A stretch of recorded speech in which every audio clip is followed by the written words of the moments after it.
Hi மக்களே, எல்லாரும் எப்படி இருக்கீங்க? Welcome back to my channel. So இன்னைக்கு என்ன வீடியோ அப்படின்னு பார்த்தீங்கன்னா, ஆல்ரெடி நீங்கள் தமிழ்லேயே பார்த்துருப்பீங்க. ஸோ அதுக்கு முன்னாடி உங்கள் எல்லாத்துக்கும் நான் பெரிய சாரி சொல்லணும். ஏன் அப்படின்னு பார்த்தீங்கன்னா, 2 வீக்ஸ் ஆயிடுச்சு நம்ம லாங் வீடியோ வந்து போஸ்ட் பண்ணுறதே இல்லை. அதுக்கு ஒரு ரீசனும் என்னன்னு சொல்லிடுறேன் மக்களே. நம்மளால் வந்து லைவ் போட்டுருக்கனால நம்மளால் லாங் வீடியோ வந்து போஸ்ட் பண்ணவே முடியல. ஏதாவது ஒரு ரீசன் மூலிமா வந்து பார்த்தீங்கன்னா தள்ளி போயிட்டே இருக்குது. ஸோ அதுக்கு முதல்ல வந்து மிகப்பெரிய சாரி கேட்டுக்கிறேன். So sorry. ஸோ இதுக்கப்புறம் இந்த பிரச்சனை வராமல் மேக்ஸிமம் அப்பப்போ லாங் வீடியோ எடுத்து நான் போஸ்ட் பண்ண பார்க்குறேன். இன்றைக்கி என்ன வீடியோ அப்படின்னு பார்த்தீங்கன்னா, நம்மளோட அண்ணனோட ஃபேமிலி எல்லோரும் வந்து வர சொல்லியிருந்தேன். ஒரு நாள் ஃபுல்லாக செம்ம ஜாலியாக இருந்தது. ஸோ நாங்கள் என்னென்னலாம் பண்ணணும் அப்படின்னு இந்த வீடியோவில் இருக்குது. வீடியோ ஸ்கிப் பண்ணாமல் பாருங்கள். லைக்கும் சப்ஸ்கிரைபும் பண்ண மறந்துடாதீங்க. புதுசாக நம்மளோட சேனலை யாரும் பார்க்குறீங்க அப்படின்னா சப்போர்ட் பண்ணுங்கள். ஏதாவது நிறை குறை இருந்தால் கமெண்ட் மூலிமா சொல்லுங்கள், நானும் தெரிஞ்சுக்கிறேன். ஸோ இப்போ வாங்க வீடியோக்குள்ளே போகலாம். ஸோ எப்போவுமே யார் நம்ம வீட்டுக்கு வந்தாலும் சரி, வீட்டில் ஹஸ்பண்ட் தான் வந்து பார்த்தீங்கன்னா நான் திங்ஸ்லாம் வாங்கி கொடுத்துருவாங்க. நான் வந்து சமைக்கிற மட்டும்தான் செய்வேன். அன்னைக்கு வந்து பார்த்தீங்கன்னா அவங்களுக்கு வேலை இருக்குன்னு சொல்லிட்டு கிளம்பிட்டாங்க. என்னால் ஒன்றுமே பண்ண முடியல. சரி, நான் எழுப்பி விட்டு திடீர்னு அவங்களுக்கு வேலை வந்துருச்சு. இல்லைன்னா அவங்க எழுப்பியிருக்கவே மாட்டாங்க. காலையில் வந்து பார்த்தீங்கன்னா இன்றைக்கி சிக்கன் வாங்கி சமைக்கலாம் தான் பிளான். அதனால் அவங்களே நான் போய் மார்க்கெட்டில் வாங்கி வச்சுருந்தேன் முதல்ல சொன்னாங்க. அதனால் கொஞ்சம் நான் ரிலாக்ஸாக தூங்கிட்டேன். தம்பிக்கு ஸ்கூல் லீவுங்கிறனால. அப்புறம் வந்து பார்த்தீங்கன்னா காலையில் எழுப்புறாங்க, வந்து இந்த மாதிரி எனக்கு வேலை வந்துருச்சுமா, நீயே கொஞ்சம் போய் மார்க்கெட்டில் வாங்கிக்கிறியான்னு சொல்லிட்டாங்க. சரி, அதுக்கப்புறம் நீ நம்ம தூங்கினோம்னா மாட்டிக்கும் அப்படின்ட்டு டக்குன்னு எழுந்திரிச்சு நானும் தம்பியும் தான் வந்து பார்த்தீங்கன்னா மார்க்கெட்டுக்கே போனோம். அன்றைக்கி தம்பி வந்து பார்த்தீங்கன்னா மிரரில் தெரியுறான் பாருங்கள், வீடியோ எடுத்துகிட்டே வர்றான். ஸோ ரொம்ப நாள் ஆச்சு அண்ணன் ஃபேமிலிலாம் வந்து நாங்கள் ஒன்றா இருந்து ரொம்ப நாள் ஆச்சு. ஏன் அப்படின்னு பார்த்தீங்கன்னா, பசங்கள்லாம் சின்ன பசங்களாம் இருக்கும்போது பெருசாக நாங்கள் வந்து பிளான் பண்ணி வரணும் போகணும் அப்படிங்கிற அந்த இதே இருக்காது. இப்போ வந்து அண்ணன் பசங்களும் ஸ்கூலுக்கு போகிறாங்க, தம்பியும் 9th படிக்கிறனால லீவு போட்டு அந்த மாதிரிலாம் இருக்கவே முடியாது. 6 நாள் கம்பல்சரி ஸ்கூல் இருக்குது. சனிக்கிழமை வரைக்குமே 9th ஞாயிற்றுக்கிழமை ஒரு நாள் தான் லீவு. அந்த ஒரு நாள் எப்படி இருக்குன்னா எங்கேயும் போக வேணாமல் நம்ம ரெஸ்ட் எடுக்கலாம் வீட்டில் அப்படிங்கிற மனநிலை வந்துடுறதுனால இப்போ மேக்ஸிமம் மீட் பண்ணுறதே ரொம்ப கம்மியாயிடுச்சுன்னு தான் சொல்லணும். ஸோ இதுதான் ரீசனும் கூட, வேறு எந்த ரீசனுமே இல்லை. அதனால் அதையும் மீறி ஒருவேளை நம்ம எல்லாம் ஒன்றா இருக்கணும் அப்படின்னு முடிவு பண்ணிட்டா ஃபஸ்ட்டு பசங்களை தான் யோசிப்போம். பசங்களுக்கு ஸ்கூல் லீவாக இருந்தால் மட்டும்தான் அன்றைக்கி இந்த மாதிரி ஒன்றா மீட் பண்ணலாம். ஏன்னா அந்த ஒரு நாள் தான் கிடைக்குது அப்படிங்கிறனால பசங்களை வந்து அவங்களோட முக்கியத்துவங்கிறத கொஞ்சம் அதிகமாக பார்ப்போன்னு வச்சுக்கோங்களேன். ஏன்னா நம்ம என்ன தான் பெரியவங்க எப்போ வேணால் பார்த்துக்கலாம். பசங்களை ஸ்கூலுக்கு தாட்டி விட்டு கூட நாங்கள் போகலாம், அவங்க இங்கே வரலாம். பட் பசங்களுக்கு அப்படி கிடையாது. அந்த ஒரு நாள்னாலும் 3 பேர் ஒன்றா இருக்கணும் அப்படிங்கிறனால, அண்ணன் பசங்களோ தம்பி ஒன்றா இருக்கட்டும் அப்படிங்கிறனால ஃபஸ்ட்டு அவங்க ஸ்கூல் லீவுனா மட்டும் தான் இந்த பிளானே போடுவோம். ஸோ மார்க்கெட்டுக்கு வந்தாச்சு மக்களே. மார்க்கெட் தான் இதுதான் எங்கள் ஊர் மார்க்கெட்டு. ரொம்பலாம் சுற்றி காட்ட முடியாது, ஏதோ தெரிஞ்ச அளவுக்கு தம்பி தான் வீடியோ எடுத்தான், அதனால் கொஞ்சம் அட்ஜஸ்ட் பண்ணிக்கோங்க. மார்க்கெட்டுக்கு வந்தாச்சு. சிக்கனும் வாங்கியாச்சு. அதுக்கப்புறம் கொஞ்சம் இஞ்சி பூண்டு இதெல்லாம் வாங்க வேண்டியது இருந்தது, தேங்காய் இதெல்லாம் வாங்க வேண்டியது இருந்தது. அதெல்லாம் வாங்கிட்டு வீட்டுக்கு போகும்போதே வந்து பார்த்திங்கன்னா மணி வந்து 10 மணி ஆயிடுச்சு. ஒரு வழியாக வந்து பார்த்திங்கன்னா மார்க்கெட்டுக்கு போயிட்டு வந்தாச்சு. வந்து சிக்கன்லாம் வாங்கிட்டு வந்திருக்கோம். இன்றைக்கி அண்ணன் வீட்டிலேருந்து எல்லோரும் வந்து கிளம்பிட்டேன்னு இப்போ தான் ஃபோன் பண்ணாங்க. ஸோ இன்றைக்கி என்ன சமையல் அப்படின்னு பார்த்தீங்கன்னா, நெய்ச்சோறு, அதுக்கப்புறம் குழம்பு, குருமா, சிக்கன் குருமா, அதுக்கப்புறம் வந்து சிக்கன் டிக்கா மசாலா வச்சு ஒரு கிரேவி மாதிரி ரெடி பண்ணலாம் அப்படின்னு சொல்லிட்டு தான் பிளானு. இப்போ தான் வந்திருக்கேன். ஆக்சுவலி காலையில் இன்னும் டிஃபனே சாப்பிடல. ஸோ டிஃபன் சாப்பிட்டுட்டு அப்படி வேலையை கண்டினியூ பண்ணலாம். மார்க்கெட்டுக்கு போயிட்டு வந்தனால வந்து பார்த்தீங்கன்னா செம்ம டயர்டாக இருக்குது. அதனால் காலையில் சாப்பிட்டுட்டு அதுக்கப்புறம் வேலையை ஸ்டார்ட் பண்ணலாம். ஸோ ஒரு வழியாக வந்து பார்த்தீங்கன்னா கிட்டத்தட்ட சமையல் வேலை முடிஞ்சிருச்சுன்னே சொல்லலாம். 10 மணிக்கு வந்தேன், 2.5 மணி நேரம் தான் ஆகுது. வந்து தான் இஞ்சி பூண்டு எல்லாம் உளிச்சு எல்லாம் ரெடி பண்ணி சமைச்சேன். ஏன் நீங்கள் ஒத்தால சமைக்கிறீங்க, அவங்க வந்ததுக்கப்புறம் சமைக்கலான்னு நீங்கள் கேட்குறது எனக்கு புரியுது. ஏன்னா அவங்க வந்ததுக்கப்புறம் அவங்களோட கொஞ்ச நேரம் டைம் ஸ்பெண்ட் பண்ணலாம் அப்படின்னு தான் இருக்கிற. அந்த ஒரு நாள் சமைச்சிக்கிட்டே கிச்சனுக்குள்ளே நிற்க வேண்டாங்கிறனால தான் அவங்க வரக்குள்ளாட்டி மேக்ஸிமம் சமைச்சு முடிக்கலாங்கிற பிளான் பண்ணுறேன். இருந்தாலும் முடிக்க முடியல, அவங்க வரக்குள்ளாட்டி ஓரளவுக்கு முடிக்க ட்ரை பண்ணேன்னே சொல்லலாம். நெய் சோறு வந்து வச்சேன். அதுக்கப்புறம் வந்து பார்த்தீங்கன்னா சிக்கன் டிக்கா மசாலா வந்து வச்சுருந்தேன். இது எங்களோட ஃபேவரட்னு சொல்லலாம். அதனால் அதையும் செஞ்சுருந்தேன்.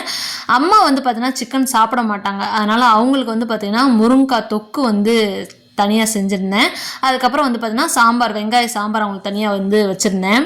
அம்மா வந்து நான்வெஜ் சாப்பிட மாட்டாங்களா அப்படின்னு கேட்காதீங்க. அம்மா சாப்பிடுவாங்க, பட் அவங்க சிக்கன் சாப்பிட மாட்டாங்க. மட்டன், மீன் இதெல்லாம் சாப்பிடுவாங்க. அவங்களுக்கு தனியாக வாங்கி செய்யலான்னு கேட்டேன், பட் அவங்க வேணாம், எதுக்கு 7 வேலை பார்க்குற, வேணாமான்னு சொல்லிட்டாங்க. அதுக்கப்புறம் வந்து பார்த்திங்கன்னா முட்டை கிரேவி, இது கிரேவின்னு சொல்லலாம், மசாலான்னு சொல்லலாம். நாங்கள் வந்து மசாலான்னு சொல்லுவோம், நானே தவறி கிரேவின்னு சொல்லிட்டேன். அதுக்கப்புறம் சிக்கன் குழம்பு வந்து பார்த்திங்கன்னா அந்த குக்கரில் வச்சுருக்கேன். அது வந்து ரெடி ஆகிட்டு இருந்தது. சரி, எல்லா வேலையும் முடிஞ்சு மக்களே. நெய் சோறு, சிக்கன் குருமா, சிக்கன் டிக்கா மசாலா, சாம்பார், முருங்கைக்காய் தொக்கு, முட்டை மசாலா எல்லாமே செஞ்சு முடிச்சாச்சு. மதியானம் நல்லா சாப்பிட்டுட்டு எல்லாம் படம் பார்க்குறதுக்கு படுத்துட்டோம் மக்களே. கிட்டத்தட்ட ஒரு சாப்பிட்டு முடிச்சுட்டு வந்து பார்த்திங்கன்னா ஒரு 2:30 மணிக்கிட்ட ஆயிடுச்சு, 2:30-3 மணிக்கிட்ட ஆயிடுச்சு. ஸோ அதனால் வந்து சாப்பிட்டு முடிச்சுட்டு எல்லாம் மதியானம் ஒரு தூக்கம் போட்டு எந்திரிக்கும் போதே மணி 6 மணி ஆயிடுச்சு. 6 மணிக்கு எந்திரிச்சதுக்கப்புறம் பசங்க விளையாட ஆரம்பிச்சிட்டாங்க. இதுக்கப்புறம் அவங்களை கண்ட்ரோல் பண்ண முடியாது. இங்கே மணி 8:30 ஆகுது. நான் 6:30 மணி வந்து எனக்கு நடந்தது சொல்லிட்டு இருக்கேன்.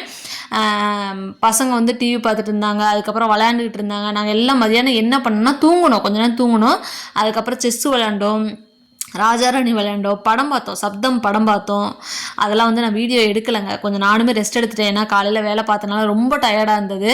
ஸோ நைட்டு வந்து பார்த்தீங்கன்னா அம்மாவும் அண்ணா ஒய்ஃபும் அவங்களே சமைக்கிறேன்னு சொல்லிட்டாங்க. மதியானமும் நீ சமைச்ச, இப்பயும் நீ சமைக்கிறேன்னு பிடிவாதம் பண்ணாத, நாங்களே சமைச்சுக்கிறோன்னு சொன்னாங்க. சப்பாத்தி மட்டும்தான் செய்கிற வேலை இருந்தது. ஏன்னா நைட்டுக்கு வந்து பார்த்திங்கன்னா அந்த மதியானம் செஞ்ச அந்த சிக்கன் குழம்பே வந்து பேலன்ஸ் இருந்தனால நைட்டுக்கு பெருசாக எதுவும் செய்ய வேணாம். கோதுமை மாவுலே வந்து பார்த்திங்கன்னா நாங்கள் புரோட்டா மாதிரி செஞ்சு சாப்பிடுவோம். அது எங்கள் எல்லாருக்கும் ரொம்ப பிடிக்கும். பெருசாக மைதா வந்து நாங்கள் விரும்ப மாட்டோம் நாங்கள் யாருமே. அதனால் வந்து புரோட்டா வந்து செஞ்சு சாப்பிட்லாம், கோதுமை புரோட்டா வந்து செஞ்சு சாப்பிட்லாம் அப்படின்னு சொல்லிட்டு பசங்களும் விளையாண்டுட்டு இருந்தனால அவங்களும் வந்து நான் எனக்கு ஹெல்ப் பண்ணுறேன் வா அப்படின்னு சொல்லிட்டு அவங்களும் அம்மாவும் அண்ணா ஒய்ஃபும் வந்து பார்த்திங்கன்னா சப்பாத்தி வந்து சுட ஆரம்பிச்சிட்டாங்க. என்ன இவ்வளோ பெருசாக போட்டு சுட்டுட்ருக்கீங்கன்னு நினைக்காதீங்க. நாங்கள் கொஞ்சம் வந்து பார்த்திங்கன்னா சின்னதாக சுட்டு டயத்தை வேஸ்ட் பண்ணிகிட்டு இருக்க வேணாம், எல்லாருக்கும் ஒன்று 2 வச்சாலே போதும் அப்படிங்கிற மாதிரி பெருசாக சுட்டு எல்லாத்தையும் சாப்பிட்டு. ஏன்னா பசங்களும் பெரிய பசங்க, ஏன்னா சின்னதாக போட்டுட்டு ரொம்ப நேரம் ஆகும்னு சொல்லிட்டு புரோட்டா தானே அதனால் கொஞ்சம் பெருசாக, கோதுமை புரோட்டாங்கனால கொஞ்சம் பெருசாக சுட்டோம்னா எல்லாத்துக்கும் வயிறு வந்து சீக்கிரமாக ஃபுல்லாகும்னு சொல்லிட்டு இந்த மாதிரி பெருசாக தான் போட்டு சுட்டுக்கிட்டு இருந்தோம். செஸ் விளையாண்டு எல்லாம் வந்து பார்த்தீங்கன்னா பரத்தி வச்சுருந்தேன். எங்கள் வீட்டையே தம்பி தான் வந்து பார்த்தீங்கன்னா எடுத்து வைக்கிறேன்னு சொல்லிட்டு எடுத்து வச்சுட்டு சாப்பிட்றா அப்படின்னு சொல்லிட்டு இருந்தேன். அப்பயே மணி 8:45 9 மணி கிட்டத்தட்ட ஆயிடுச்சுன்னு வச்சுக்கோங்களேன். நானே சொல்லிட்டு இருந்தேன் சீக்கிரமாக சப்பாத்தி சுடுங்கப்பா, எல்லாம் ஒன்றா உட்காந்து சாப்பிட்லான்னு சொல்லிட்டு. ஏன்னா மதியானம் ஒன்றா உட்காந்து தான் சாப்பிட்டேன். என்னைக்காவது ஒரு நாள் இப்படி வீட்டுக்கு வந்து இருக்கிறனாலே நாங்கள் எப்பயுமே சாப்பாடை உட்காந்தா மட்டும் இப்படி ஒன்றா உட்காந்து சாப்பிட்ருவோம். ஏன்னா இந்த நாள் எல்லா நாளும் எங்களுக்கு கிடைக்கிறது இல்லையா, அதனால வந்து எப்பயுமே சாப்பிட உட்காந்து அந்த மாதிரி ஒன்று சேர்ந்தோம் அப்படின்னா நீ ஃபஸ்ட்டு போய் சாப்பிட அப்புறம் நான் சாப்பிட்றேன் அப்படின்னு அந்த ஒரு இதே இருக்காது. என்ன சமைச்சாலும் உட்காந்து எல்லாம் ஒன்றா உட்காந்து சாப்பிடலாம் அப்படிங்கிறது தான் ஒரு பிளானாகவே இருக்கும். ஸோ எல்லாமே வந்து சுட்டுட்டு வாங்க ஒன்றா உட்காந்து சாப்பிட்டுக்கலாம் அப்படின்னு சொல்லிட்டு அதுக்கப்புறம் எல்லா வேலையும் முடிச்சுட்டு எல்லாம் வந்து வந்ததுக்கப்புறம் தான் ஒன்றா உட்காந்து சாப்பிட்டோம். அண்ணனும் வந்துட்டாங்க, வந்ததுக்கப்புறம் தான் உட்காந்து அப்படி சாப்பிட ஆரம்பித்தோம். ஸோ சாப்பிட்டு முடிச்சதுக்கப்புறம் வந்து பார்த்திங்கன்னா ஆட்டோ வந்துருச்சு. அதுவே வந்து பார்த்திங்கன்னா 9:30 மணி 10 மணி ஆயிடுச்சு. ஸோ நாளைக்கு ஒரு நாள் தான் ரெஸ்ட் எடுக்க முடியும், அதனால் நாங்களும் போய் படுக்கிறோமா நாளைக்கு, ஏன்னா இருந்துட்டு போக சொன்னேன், வேணாம் நாளைக்கு ஒரு நாள் நாங்கள் ரெஸ்ட் எடுக்கணும், தம்பிக்கு மதர்ஸா இருக்குன்னு சொல்லிட்டு அவங்களும் கிளம்பிட்டாங்க. போகும்போதே ரொம்ப கஷ்டமாக இருந்தது. நானும் தம்பியும் எங்களுக்கு மூஞ்சியே இல்லை, அவங்க எப்படா அடுத்து வருவாங்கிற மாதிரி தான் எங்களுக்கும் இருந்தது. சரி என்ன பண்ணுறது, பசங்களுடைய படிப்பு முடிகிற வரைக்கும் தான் இந்த கஷ்டம் எல்லாமே அப்படின்னு நினச்சிக்கிட்டோம். ஸோ ஓகே மக்களே, இப்போ வந்து பார்த்திங்கன்னா எல்லோரும் கிளம்பி போயிட்டாங்க. வீட்லேயே வந்து பார்த்தீங்கன்னா எல்லா வேலையும் முடிச்சிட்டேன் ஓகேங்களா. இப்போ மணி வந்து பார்த்தீங்கன்னா 11:30 கிட்ட ஆகுது ஓகேவா. ஸோ எல்லா வேலையும் முடிச்சிட்டேன். இன்றைக்கி ரொம்ப ஒரு மாதிரி கஷ்டமாக இருக்குது. ஏன் அப்படின்னு பார்த்தீங்கன்னா நானும் என் தம்பியும் வந்து பார்த்தீங்கன்னா கொஞ்ச நேரம் பேசவே இல்லை, லிட்ரலி அமைதியாக இருந்தது வீடு. காலையிலேருந்து கலக்கலன்னு இருந்ததா, அம்மா அண்ணன் எல்லாம் பசங்க எல்லாம் இருந்தனால ஜாலியாக செஸ் விளையாண்டோம், படம் பார்த்தோம். அதுக்கப்புறம் வந்து பார்த்திங்கன்னா இந்த திருடன் போலீஸ்லாம் விளையாண்டுட்டு இருந்தோம் சீட்டில். நிறைய விஷயங்கள் வீடியோவில் காமிச்சா ஒரு சில விஷயங்கள் காட்டுறதும் இல்லை. அந்த மாதிரி ஃபுல் டே வந்து பார்த்திங்கன்னா குக் பண்ணி சாப்பிட்டுட்டு ஜாலியாக இருந்தது. இந்த ஒரு நாள் எப்படி போச்சுன்னே தெரியல, அந்தளவுக்கு வந்து பார்த்திங்கன்னா ஃபுல் டேவும் வந்து கலகலன்னு வீடு இருந்தது. இப்போ எல்லோரும் போனதுக்கப்புறம் எவ்வளோ சைலண்ட்டாக இருக்குது பாருங்கள், பேக்ரவுண்ட் அந்த சவுண்டே இல்லை, அப்படி சைலண்ட்டாக இருக்குது. ஸோ அதுவே ரொம்ப ஒரு மாதிரி கஷ்டமாக இருந்தது. ஸோ எனிவேஸ் என்ன பண்ணுறது, நான் எப்போவுமே அப்பப்போ மீட் பண்ணுறது தான். பட் எப்படி சொல்கிறது, என்னைக்காவது வர்றாங்க ஃபுல் டே இருக்காங்க அப்படின்னா அது ஃபுல் டே போகிறதே தெரியாது. பட் அவங்க போனதுக்கப்புறம் கொஞ்ச நேரம் மனசுக்கு ரொம்ப கஷ்டமாக இருக்கும். அந்த மாதிரி தான் இப்போ ஃபீல் ஆகிட்டுருக்கு. ஸோ அதான் சொல்ல வந்தேன். ஸோ கண்டிப்பாக இன்னொரு வீடியோவில் நான் உங்களை மீட் பண்ணுறேன். ஸோ நம்ம சேனல் பிடிச்சவங்க வந்து லைக்கும் சப்ஸ்கிரைபும் பண்ண மறந்துடாதீங்க. நம்ம நெக்ஸ்ட் விலாகில் உங்களை கண்டிப்பாக நான் மீட் பண்ணுறேன்.